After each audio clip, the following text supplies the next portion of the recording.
बिस्मिल्लाहिर्रहमानिर्रहीम। अस्सलाम वालेकुम नाज़रीन, मैं हूं साकिब बशीर। दो केसेस से मुतल्लिक बात करेंगे हम। इस वक्त इस्लामाबाद हाई कोर्ट में मैं मौजूद हूं। फैसल वाडा नहली केस की समाअत हुई है। ये केस जो सिंगल बेंच का फ़ैसला था उसके ख़िलाफ़ बुनियादी तौर पर अपील थी और मियाँ फैसल हैं बैरिस्टर जागीर जदून के ज़रिए ये अपील दायर की थी। आज ये समाअत थी। इस्लामाबाद हाई कोर्ट के चीफ जस्टिस अतर मिनल्ला और जस्टिस बाबर सत्तार ने ये समाअत की है।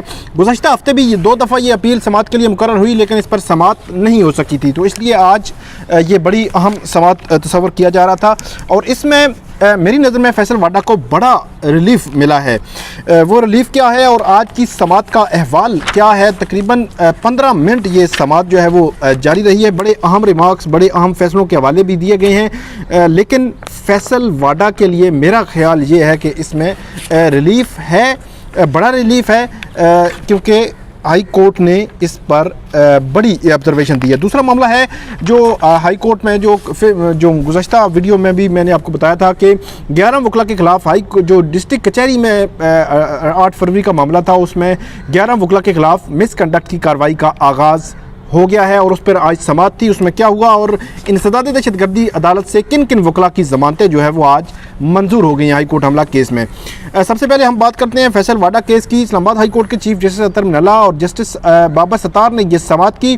तकरीबन 12 बजे हम कमरा अदालत में पहुंच चुके थे। जो जर्नलिस्ट हैं, हमारे बीट रिपोर्टर्स हैं, कोर्ट रिपोर्टर्स हैं, वो भी पहुंच चुके थे।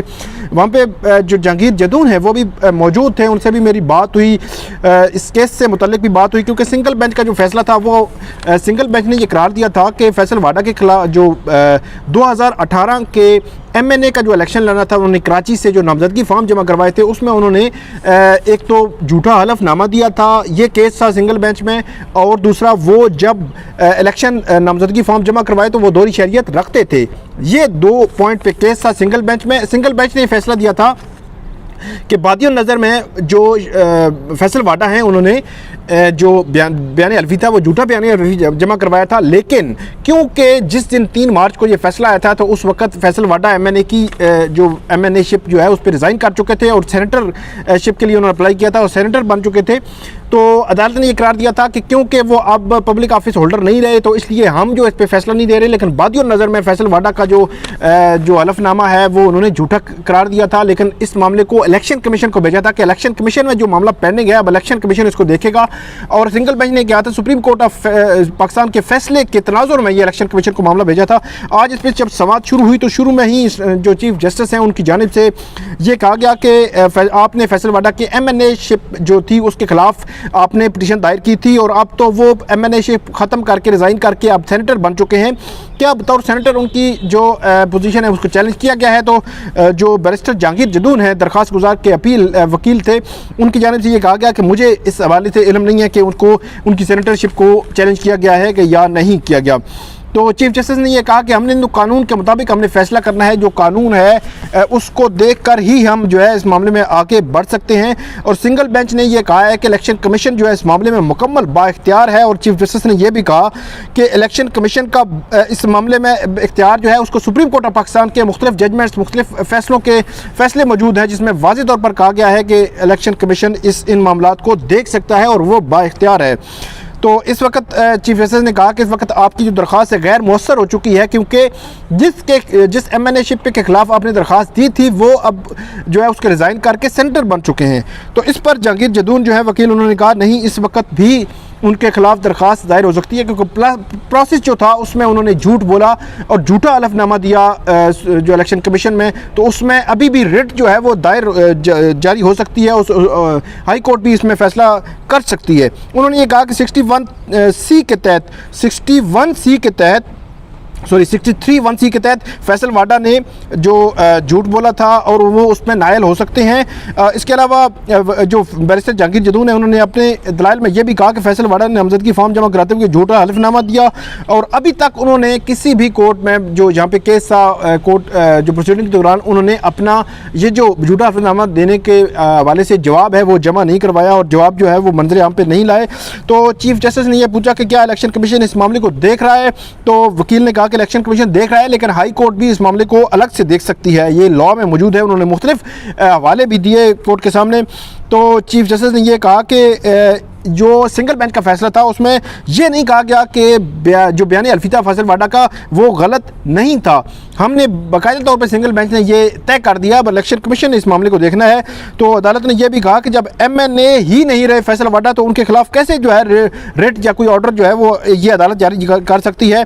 तो जो बैरिस्टर जहांगीर जदून थे उन्हें ये प्ली ली कि दाउला कसमी केस जो था सुप्रीम कोर्ट ऑफ पाकिस्तान में वो जो अपनी पोजीशन थे वो होल्ड नहीं कर रहे थे, लेकिन उसके बाद भी जो प्रोसेस था उसमें फ्लॉज थे, उसको सुप्रीम कोर्ट ऑफ पाकिस्तान ने उसमें फैसला दिया और उस पर इम्प्लीमेंटेशन भी लगी हुई है।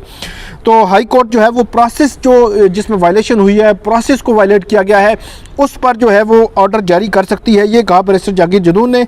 इसके अलावा उन्होंने ये कहा कि मैंने सिंगल बेंच के फैसले को चैलेंज किया है, उसमें जो कानूनी सुकम है उसको अदालत जो है वो देखे और उस अपील पर जो है वो फैसला करे। तो इस पर चीफ जस्टिस ने यह कहा कि जदून साहब 16,000 केसेस यहाँ पे हमारे पास पेंडिंग हैं, आप सियासी नोयत के जो केसेस हैं, सियासी नोयत के जो मामला हैं वहाँ पे यहाँ पे लेके आ जाते हैं, और हम सोसाइटी जो है वो ठीक करने के लिए नहीं और ना ही सियासतदानों को ठीक करने के लिए बैठे हैं, बल्कि हमने कानून को देखकर फैसला करना है। जो कानून कहता है वो हम उस पर फैसला कर देते हैं, और आपका केस नहीं बनता, हम दरख्वास्त को मुस्तरद कर रहे हैं, अदालत ने आखिर में कहा। और ख्वाजा आसिफ केस में भी अदालत ने कहा, हमने फैसला दिया था, सुप्रीम कोर्ट ऑफ पाकिस्तान ने ख्वाजा आसिफ को हमने नायल किया था और सुप्रीम कोर्ट ऑफ पाकिस्तान ने उस फैसले को कलअदम करार दिया था। इसके बाद अदालत ने ये बैरिस्टर जहांगीर जदून को कहा कि आप दरख्वास्त वापस ले रहे हैं, आपके पास फॉर्म भी मौजूद है, या हम दरख्वास्त मुस्तरद कर दें। तो ये वकील दरख्वास्त गुजार की जानिब से ये कहा गया कि हम जो है दरख्वास्त वापस ले रहे हैं। जब दरख्वास्त वापस ले ली गई तो अब जो मामला है बुनियादी तौर पर इसमें चीफ जस्टिस ने अपना माइंड डिस्क्लोज किया है और उसमें यह कहा है कि अब जब वो MNA शिप से रिज़ाइन कर चुके हैं तो अब इस मामले में हम आगे नहीं जा सकते और ये मामला गैर मौसर हो चुका है और इसमें फैसल वाडा के लिए रिलीफ है बज़ाहिर। अब दूसरा मामला है इंसदाद दहशतगर्दी की। अदालत ने हाई कोर्ट हमला केस में राव साबिर, खालिद महमूद, इमदादुल्लाह, उबैदुल्लाह शाह को 50,000 रुपये मुचलकों के इव्ज़ उनकी ज़मानत जो है वो ज़मानत बाद गिरफ्तारी वो मंजूर कर ली है। गुज़श्ता दिन भी मैंने आपको बड़ी तफसील के साथ सारी चीज़ें बताई थी और आज की ये डेवलपमेंट है। और दूसरी डेवलपमेंट है हाई कोर्ट में आज जो डिस्ट्रिक्ट कचहरी डिस्ट्रिक्ट कोर्ट में 8 फरवरी को जो एक जो हमला हुआ था हाई कोर्ट में भी और डिस्ट्रिक्ट कचहरी में भी मामलात हुए थे, तो उसमें 11 वकला के खिलाफ 10 वकला के खिलाफ मिसकंडक्ट की कार्रवाई थी। एक और वकील थे उसके खिलाफ अलग से एक कंप्लेंट दायर हुई है, शिकायत की जो रजिस्ट्रार हाई कोर्ट की जानिब से दायर की गई है। और ये कंप्लेंट जो है वो डिस्ट्रिक्ट जज हैं, डिस्ट्रिक्ट सेशन जज, उनकी जानिब से बाकायदा तौर पर एक शिकायत का जो एक लेटर लिखा था हाई कोर्ट को, हाई कोर्ट के रजिस्ट्रार ने उस पर यह कंप्लेन शुरू की है। और 11 वकला के खिलाफ मिसकंडक्ट की कार्रवाई का आगाज़ आज से हो गया है और उनको नोटिस जारी कर दिए गए हैं। आइंदा मंडे तक उनको कहा गया कि आप इस पर जवाब दें कि आप क्यों ना आपके लाइसेंस सस्पेंड करके आपका मामला जो है इस्लामाबाद बार काउंसिल को भेज दिया जाए। तो ये नाजरीन 2 खबरें थी जिस पर मैंने आपको तफसील से बताया, इसमें कॉमेंट आप ज़रूर कीजिएगा। आने वाली जो खबर है उसमें बड़े इंटरेस्टिंग फैक्ट मैं आपको दूंगा। जो लेटर लिखा है जो इस्लामाबाद कचहरी से जो जजेस हैं उन्होंने लेटर लिखा है, उस लेटर में क्या लिखा गया है ये आपको बताऊंगा। उम्मीद है आपको ये वीडियो पसंद आई होगी। बहुत शुक्रिया।